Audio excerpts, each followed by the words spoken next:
Bonjour à tous. Nouvelle du jour. Un accord historique au Kremlin est en préparation.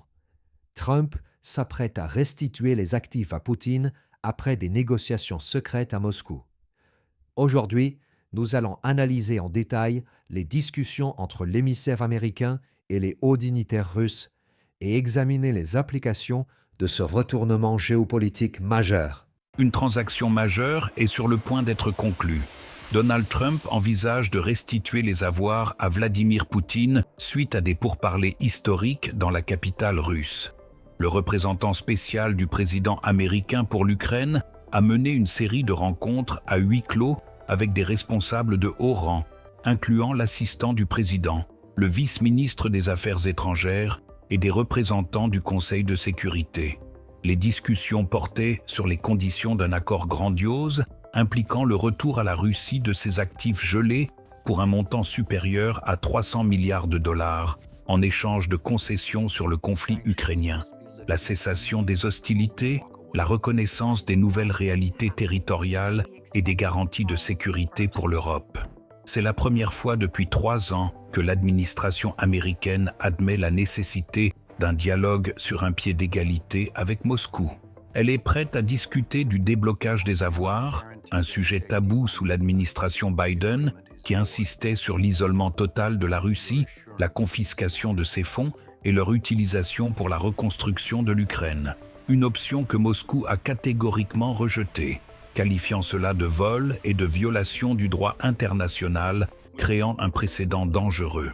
La prise de conscience que les actifs peuvent être gelés ou confisqués pour des motifs politiques ou sans décision judiciaire détruit les fondements de l'économie mondiale.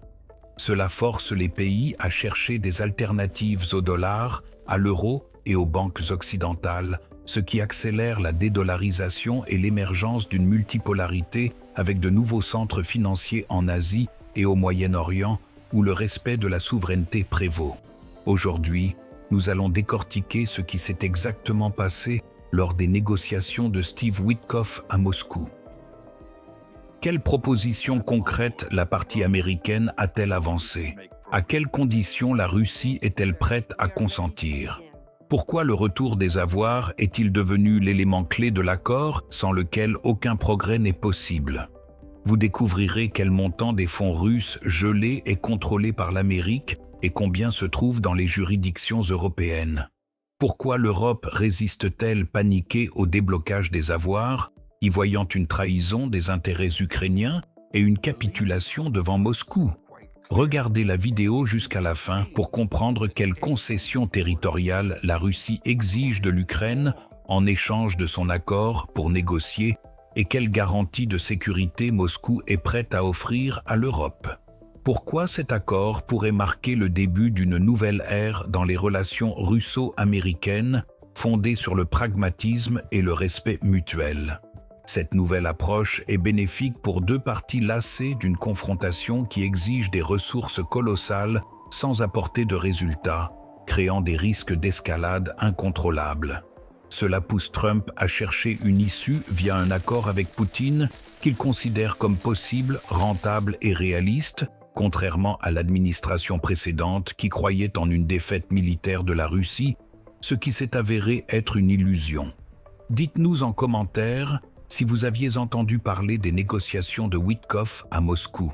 Steve Witkoff, nommé par Donald Trump représentant spécial pour le règlement ukrainien dès son inauguration le 20 janvier 2025, est la figure clé de cette nouvelle stratégie. Il vise un dialogue direct avec Moscou en contournant les canaux diplomatiques traditionnels, jugés trop lents et inefficaces. Witkoff, un homme d'affaires à succès de Floride et ami proche de Trump depuis 20 ans, est un milliardaire qui a fait sa fortune dans l'immobilier.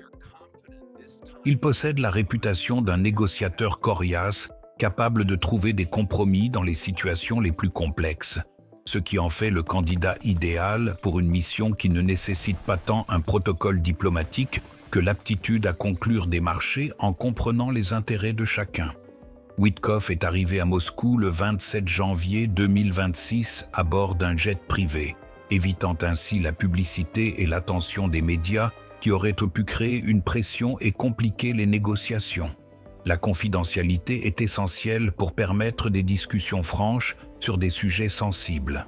À l'aéroport de Vnukovo, il a été accueilli par une délégation du ministère russe des Affaires étrangères, puis le cortège s'est dirigé vers le centre de Moscou, où un suite avait été réservé à l'émissaire américain à l'hôtel Métropole, situé à 2 pas du Kremlin. Ce qui est symbolique étant donné que c'est là que seront prises les décisions clés déterminant le sort du conflit ukrainien. L'architecture de la sécurité européenne est en train de s'effondrer et nécessite une reconstruction sur de nouveaux principes prenant en compte les intérêts de sécurité de la Russie, que l'Occident a ignoré pendant 3 décennies après la fin de la guerre froide, conduisant à la crise actuelle qui ne peut être résolue qu'en reconnaissant les erreurs du passé. La première rencontre a eu lieu le 28 janvier dans le bâtiment du ministère des Affaires étrangères sur la place Smolenskaya. Witkoff a passé 3 heures à négocier avec le vice-ministre Sergei Ryabkov, qui supervise les relations avec l'Amérique, le contrôle des armements et la stabilité stratégique. Cela indique la gravité de l'ordre du jour, qui dépasse le simple cadre du dossier ukrainien pour toucher aux aspects fondamentaux des relations russo-américaines, y compris la dissuasion nucléaire, le déploiement de troupes, les systèmes de missiles, la cybersécurité et l'espace. Selon des sources proches du processus de négociation, Ryabkov a exposé la position russe de manière ferme et sans équivoque, déclarant que toute discussion sur le règlement ukrainien est impossible sans une résolution préalable de la question des avoirs gelés.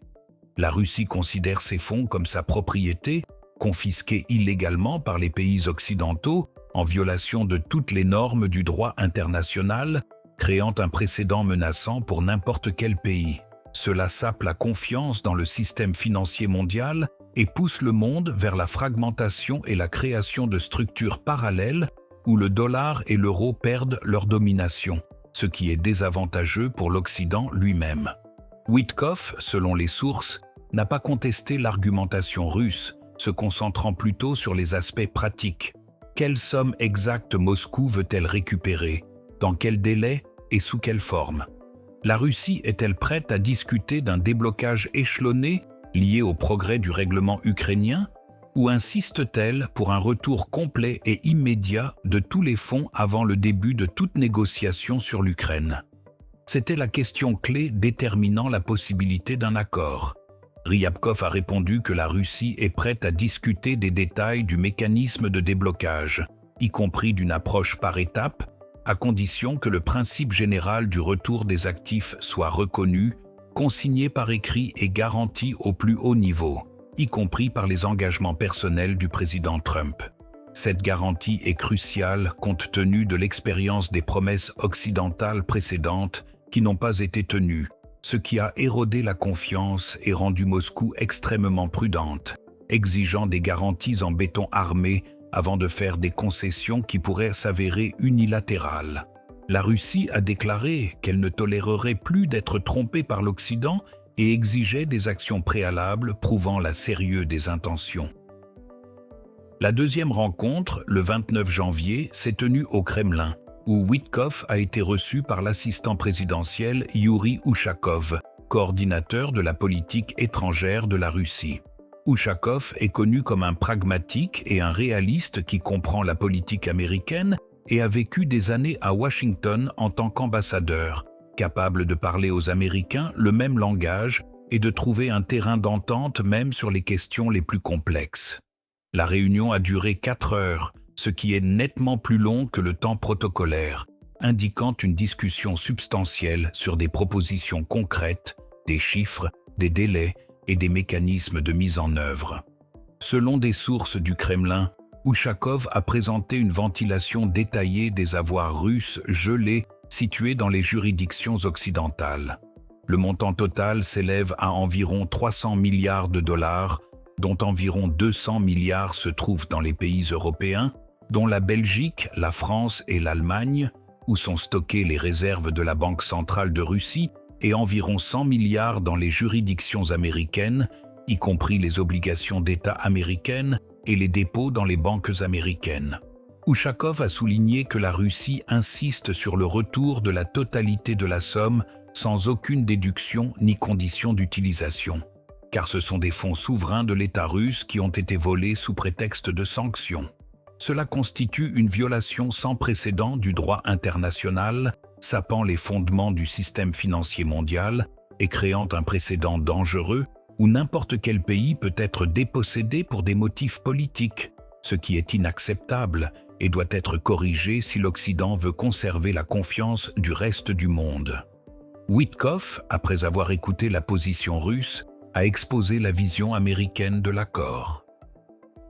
Washington est prêt à initier le processus de déblocage des avoirs russes situés sous juridiction américaine, soit environ 100 milliards de dollars, à condition que la Russie accepte un cessez-le-feu en Ukraine, fixe la ligne de front comme frontière de facto, reconnaissent le statut neutre de l'Ukraine résiduelle et fournissent des garanties qu'il n'y aura pas d'escalade militaire ni d'expansion des revendications territoriales. Quant aux 200 milliards situés en Europe, Trump est prêt à utiliser son influence pour faire pression sur les alliés européens afin de les convaincre de suivre l'exemple américain, bien que cela nécessite du temps et des efforts pour surmonter la résistance, notamment de la part des pays baltes et de la Pologne, qui s'opposent catégoriquement à toute concession à la Russie. Cependant, Trump n'a pas l'intention de laisser les Européens bloquer un accord qu'il juge nécessaire pour les intérêts américains, et il est prêt à utiliser la pression économique et les menaces de révision de la présence militaire de l'OTAN pour briser la résistance européenne. Ushakov a répondu que la partie russe prend note de la proposition américaine, mais la juge insuffisante, car Moscou insiste sur le retour de la totalité des 300 milliards et non seulement de la partie américaine. Cela exige des actions coordonnées de l'Amérique et de l'Europe simultanément, non étirées dans le temps et non dépendantes de conditions intermédiaires qui pourraient ne pas être remplies, faisant capoter l'accord. De plus, la Russie exige des éléments supplémentaires dans le paquet d'accords, notamment la levée d'une partie importante des sanctions et la reconnaissance de la souveraineté russe sur les nouveaux territoires. C'est une position maximaliste d'où Moscou commence les négociations. La troisième rencontre, le 30 janvier, fut la plus longue, dura 6 heures avec une pause déjeuner. Elle s'est tenue à huis clos dans l'un des bâtiments gouvernementaux pour discuter des détails de mise en œuvre de l'accord possible, y compris les mécanismes juridiques de déblocage des actifs et la synchronisation avec les étapes du règlement ukrainien. Witkoff a présenté une ébauche d'accord préparée par les juristes américains qui prévoyait un schéma en 3 étapes. La première étape prévoyait le déblocage immédiat de 30 milliards de dollars d'actifs américains simultanément à l'annonce du cessez-le-feu et au début des négociations. La deuxième étape concernait le déblocage de 70 autres milliards de dollars d'actifs américains, plus le début du processus en Europe après la signature d'un accord préliminaire sur le statut de l'Ukraine. La troisième étape prévoyait le déblocage complet de tous les actifs restants, y compris la partie européenne, après la ratification du traité de paix final. La partie russe, représentée par le vice-secrétaire du Conseil de sécurité, Dmitri Medvedev, connu pour sa position ferme, a critiqué le projet américain comme une tentative de faire traîner le processus de retour des actifs sur des années, créant une multitude de conditions qui pourraient ne pas être remplies. Medvedev a proposé un schéma alternatif en 2 étapes. La première étape combine simultanément le cessez-le-feu et le déblocage de la moitié de tous les actifs, soit 150 milliards, incluant les parties américaines et européennes. La deuxième étape, après la signature du traité de paix final, prévoit le déblocage des 150 milliards restants plus la levée des principales sanctions. C'est un schéma plus rapide qui donne plus de confiance à la Russie, mais qui exige de Trump la capacité de convaincre les Européens. En conclusion, les négociations de Steve Witkoff à Moscou du 27 au 30 janvier 2026 marquent une percée dans les relations russo-américaines, ouvrant pour la première fois depuis 3 ans la possibilité d'un accord grandiose. Les rencontres avec Ryabkov, Ushakov et Medvedev ont montré que les deux parties sont sérieusement déterminées à parvenir à un accord, prêtes à discuter des chiffres, des délais et des mécanismes concrets. Bien que les positions diffèrent encore sur les détails de mise en œuvre, la Russie insistant sur un schéma rapide en 2 étapes et l'Amérique proposant un processus en 3 étapes plus étalées, le problème clé reste la partie européenne des actifs, soit environ 200 milliards de dollars. L'Europe, furieuse, y voit une trahison de l'Ukraine, ce qui exigera de Trump une pression brutale sur ses alliés utilisant tous les leviers économiques et commerciaux pour les forcer à suivre la ligne américaine. Si cet accord a lieu, il marquera le début d'une nouvelle ère de relations entre la Russie et l'Amérique, fondée sur le respect mutuel et la reconnaissance des sphères d'influence, changeant l'ordre mondial en affaiblissant l'unité transatlantique et en renforçant la multipolarité. Cette transaction n'est pas seulement un règlement de la crise ukrainienne, mais une refonte fondamentale des relations entre 2 superpuissances nucléaires capables soit de détruire le monde, soit d'assurer sa stabilité, ce qui dépend de leur volonté de s'accorder, de respecter les intérêts et d'éviter le maximalisme, tâche que Witkoff tente d'accomplir à Moscou, offrant ainsi l'espoir d'une percée.